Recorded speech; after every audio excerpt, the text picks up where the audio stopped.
Est-ce que la Switch 2 est meilleure que la Switch 1?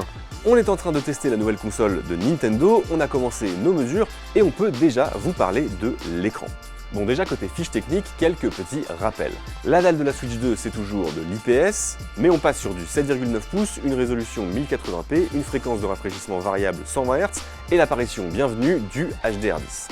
Mais concrètement, qu'est-ce que ça vaut si on la compare à sa grande sœur? Et bien déjà, on a enfin une gestion des reflets acceptable. La Switch 1, c'était quasiment un miroir avec une réflectance qu'on avait mesurée à l'époque à 97%. Autant vous dire que vous pouviez carrément vous recoiffer en jouant à Breath of the Wild. Ici, on tombe à 54%, ce qui est loin d'être incroyable, mais qui se place dans la moyenne du marché puisque la Switch OLED, la Lenovo Legion Go S ou le Steam Deck aussi tous entre 48 et 50% de réflectance. Seule la ROG Ally X atteint moins de 30%, mais bon, c'est pas vraiment le même prix.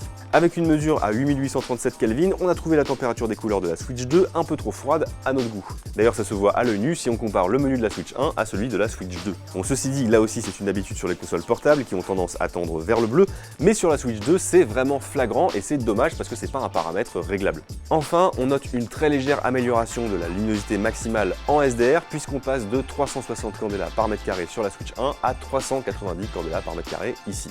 Pour le coup, ça reste tout de même très inférieur à la concurrence puisque le Steam Deck ou la Lenovo Legion Go S grimpent respectivement à 577 et 507 candela par mètre carré. Donc pour répondre à la question posée en intro, oui, l'écran de la Switch 2 fait mieux que la Switch 1, encore heureux, mais on aurait quand même préféré un écran OLED, surtout avec l'augmentation du prix. On se voit très bientôt pour la suite de nos mesures.